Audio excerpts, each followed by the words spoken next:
नमस्कार, मैं हूं दीपक और आप देख रहे हैं DSK टॉक्स। आइए बिग बॉस 14 के वीक नंबर 14 के कुछ चुनिंदा मुद्दों की हम बात कर लेते हैं जो कि वीकेंड का वार में उठना चाहिए। अब फैमिली वीक भी चल रहा है तो देखते हैं कि फैमिली वीक के चक्कर में घर के मुद्दे इग्नोर होते हैं या सलमान खान पिछले वीकेंड की तरह इस बार भी घर वालों की तबीयत से क्लास लगाता है। क्लास लगने में सबसे पहला नंबर पिछले वीकेंड जिस घमंडी गैंग की जो बहुएं हैं, जो जैस्मिन और रुबीना, इस बार भी उन्हीं का नंबर लगना चाहिए क्योंकि उन्होंने अपनी गलतियों से कुछ नहीं सीखा। मंडे के एपिसोड में हमने नॉमिनेशन जो टास्क होती है, यहाँ पर ये चारों लोग नॉमिनेट हो गए। अली, जैस्मिन, रुबीना, अभिनव।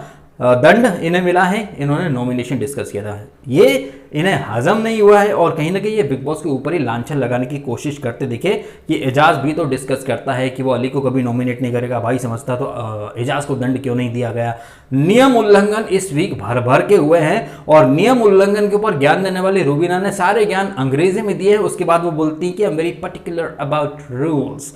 तो ये रूल्स उल्लंघन, नॉमिनेशन में आना, इसके बाद बिग बॉस के ऊपर ठीकरा फोड़ना, इसके ऊपर सवाल जवाब होने चाहिए। लास्ट वीकेंड जैस्मिन ने सलमान के सामने इसको सॉरी बोला था, राखी को अपनी गलती स्वीकार करी, लेकिन हमने कल देखा कि वो खुद राखी से कह रही कि यू अपोलोजाइज टू मी, मैं अपने एक सेल्फ रिस्पेक्ट के लिए आपसे लड़ी, आपने कैरेक्टर असैसिनेशन किया। कब कैरेक्टर असैसिनेशन किया राखी ने, इसके बारे में सवाल जवाब होने चाहिए। और जब जैस्मिन को इतनी दिक्कत थी तो फिर वीकेंड पर कुछ बोली क्यों नहीं, वहां क्यों चुपचाप बैठी रही, ये सवाल जवाब जैस्मिन से होना भी चाहिए। और आज के एपिसोड में वो रश्मि के अगेंस्ट भी कुछ ना कुछ बोलेगी क्योंकि वो रश्मि बाहर से मेहमान के रूप में आ रही हैं और जैस्मिन के ग्रजेस इतने हैं जिसको रश्मि भी हाईलाइट करेगी और उसके बाद जैस्मिन अपना दुखड़ा भी रोएगी और कहीं ना कहीं अपने ग्रजेस छिले हुए गुर्दे भी दिखाएगी, जिसको निकी थोड़ा सा समझाने की कोशिश करेगी कि वो जो भी हो वो मेहमान है और अभी कंटेस्टेंट नहीं है,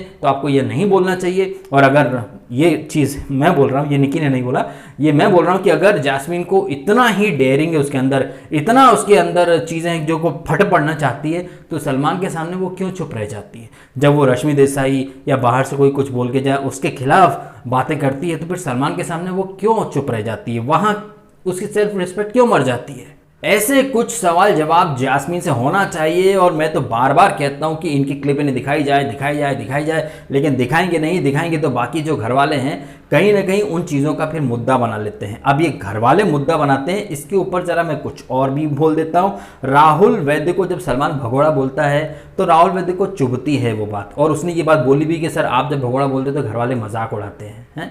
तो राहुल वैद्य ने, हमने देखा कल के एपिसोड में, अर्शी की उर्दू खिदमत करके कहीं ना कहीं वो मजाक उड़ा रहा था। तो जब राहुल को भगोड़ा कोई बोलता है तो उसको चुभती है क्योंकि सलमान ने वीकेंड पर कुछ बोला।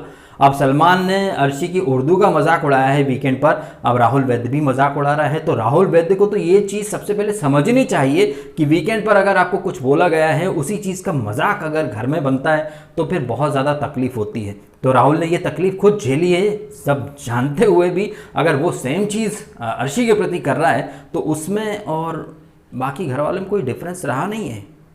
ये बात सलमान को उसको रियलाइज़ करवानी चाहिए। अर्शी को भर भर के जिल्लत के लड्डू इस वीक तो मिलना ही चाहिए। एक तो कुर्सी तोड़ी, इसके बाद खाम है वो सबसे पंगे ले रही है। अभी विकास गुप्ता, एजाज, राहुल वैद्य, रुबीना के पीछे एकदम बेलगाम घोड़ी की तरह भागी चली जाती है। रुबीना से भी सवाल जवाब होने चाहिए। अब अंग्रेजी में नहीं बोल रही है तो जैसे अर्शी जब बोलती है बेगैरत, बेहया, बेशरम औरत, उसी तरह रुबीना भी तो नामुराद, नामाकुल नारी।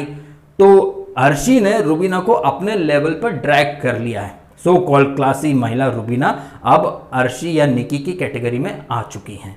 तो as a sensible host Salman Khan को ये चीज़ तो रखनी चाहिए कि रुबीना आप खुद को बाकियों से बहुत ज़्यादा सुपीरियर, एलिगेंट और क्लासी, सोफिस्टिकेटेड और वेल एजुकेटेड समझती थी। अब आप ये अर्शी या निकी की कैटेगरी में आ चुकी है। आप तो निकी को आपने छोटी बहन भी बोल दिया है, तो अब आप लोगों का कहीं ना कहीं क्लास, स्टैंडर्ड और सब कुछ एक जैसा ही हो गया माइंडसेट। तो दूसरों से खुद को क्लासी या सुपीरियर साबित मत करो क्योंकि आप इन्हीं के लेवल पर आ चुकी हो, क्योंकि इन्होंने अपने लेवल पर अर्शी ने आपको ड्रैग कर लिया है। तो अर्शी जीत गई है और आप हार गई हो क्योंकि आपने वो सब कर दिया है जो अर्शी आपसे करवाना चाहती थी। तो यहाँ ये आईना दिखाया जाना चाहिए रुबीना को भी। अली से, जैस्मिन से, रुबीना से, अभिनव से ये जो टास्क हुई कैप्टनसी, इस टास्क के बारे में सवाल जवाब होंगे और काफ़ी लंबे होंगे कि निकी ने जो एप्पल खाया था उसे वही खाना था या कुछ और खाना था। अली इसके बारे में सवाल जवाब दो, क्लैरिफिकेशन दो। इसको जो कंफ्यूजन बोला गया है, मिसकम्युनिकेशन बोला गया है, ये मिसकम्युनिकेशन था या ये पर्पसली अली ने जानबूझ करके किया था? क्योंकि बाहर जब वो आया तो राहुल वैद्य भी उसको यही बोला कि नहीं भाई, अगर वो जाता तो वो भी रेड ही खा जाता। और अली बार बार अपनी माँ की कसम खा रहा था, नहीं नहीं नहीं, टास्क के लिए ये थोड़ी करूंगा, आई स्वेयर, ये वो दुनिया भर की बातें कर रहा था। तो यहाँ पर अली का ये जो हिपोक्रेसी और वो दोगला वाला जो गेम है ना, अंदर कुछ और बोलता है, बाहर कुछ और बोलता है, बार बार माँ की झूठी कसम खा जाता है और हमेशा रूबीना उसकी जैस्मीन उसकी शील्ड बनकर उसके ब्लंडर को भी जस्टिफाई करती फिरती है। अरे कंफ्यूजन था, मिसकम्युनिकेशन था, ये जो करती रहती ना जैस्मीन, इनको सबक और आईना तो खैर सिखाए जाने की बहुत ज़्यादा ज़रूरत है। जरूरत एक और मुद्दे को उठाने की है, वो ये है कि पूरा चांडाल चौकड़ी को लग रहा है कि चैलेंजर्स को कुछ ज़्यादा ही फेवर किया जा रहा है, उन्हें इम्यूनिटी दी जा रही है, उनकी बैशिंग नहीं हो रही है। अली ने इस बार सलमान खान की होस्टिंग के ऊपर भी सवाल खड़े किए, प्लस बिग बॉस को भी कटघरे में खड़ा कर दिया कि ये जो चांडाल चौकड़ी है सिर्फ इन्हीं की बैशिंग होती है, इन्हीं के मुद्दे वीकेंड पर उठाए जाते हैं। और ये जास्मीन की नींद में खलल हुआ तो अली ने कहा था कि वो ये शो छोड़ के जाना चाहते हैं। अब यहाँ न सिर्फ अली बल्कि जास्मीन, रूबीना, अभिनव, इन सबको भी एक आईना दिखाए जाने की बहुत ज़्यादा ज़रूरत है, क्योंकि इन्हें लग रहा है कि चैलेंजर्स को ज़्यादा ही फेवर किया जा रहा है। यहाँ रूबीना के साथ अभिनव डे वन से क्लियरली फेवर है उसको। जास्मीन जब जब रोई, जब जब उसने चाहा कि अली आ जाए, अली उसकी झोली में डाल दिया गया बिग बॉस के द्वारा, इन्हें खैराती फाइनलिस्ट बना दिया गया। तो फेवरेटिज्म की अगर लिस्ट बनाई जाए तो काफ़ी लंबी लिस्ट बन जाएगी इन लोगों की, क्योंकि ये कॉन्ट्रैक्ट वगैरह सब लेकर के आए हैं।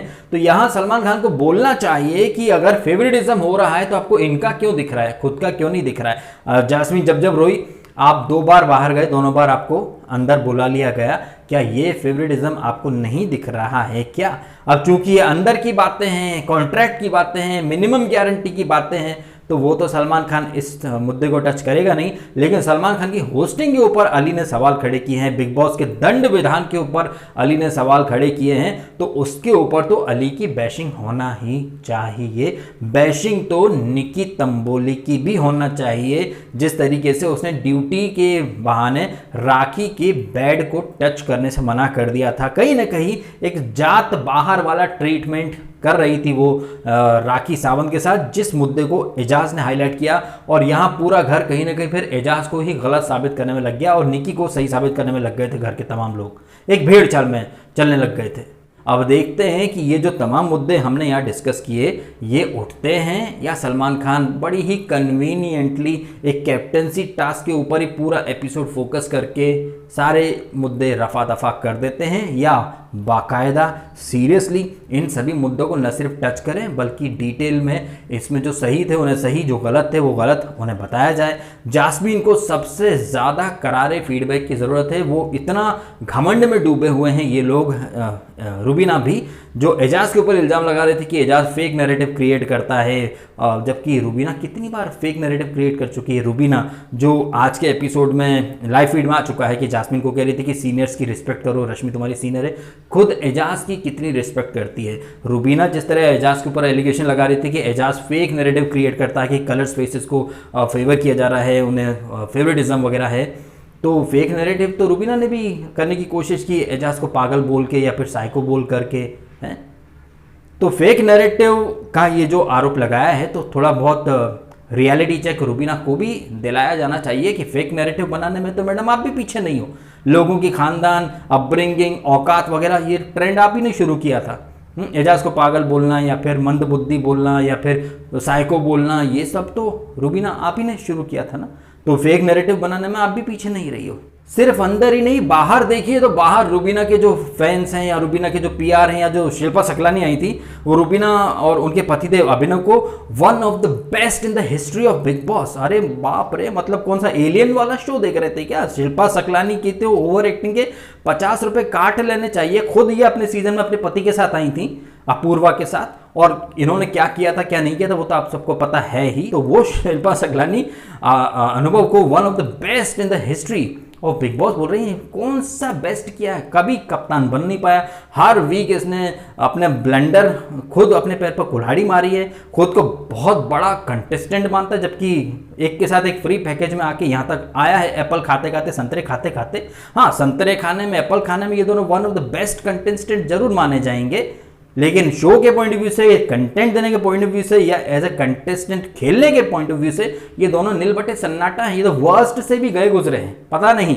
लोग कौन सा अंधी भक्ति का चश्मा लगाकर इन्हें वन ऑफ द बेस्ट बोल रहे हैं। तो ये एक फेक नैरेटिव तो रुबीना, उनके पतिदेव, उनके पूरी मंडली फेक नैरेटिव चला रही है और ये दूसरों को फेक नैरेटिव के ऊपर ज्ञान देते हैं।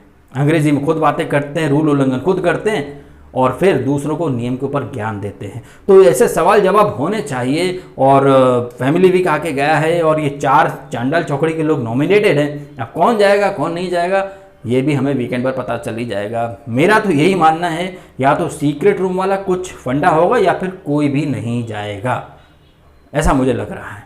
अब आपको क्या लगता है कमेंट करें और बताइएगा आपकी ओपिनियन। वीडियो अच्छा लगा हो तो लाइक करना, कमेंट करना, शेयर करना और सब्सक्राइब करना डीएसके टॉक्स को, अगर आपने नहीं किया तो। आपने समय निकाला, वीडियो देखा, आपका बहुत बहुत धन्यवाद।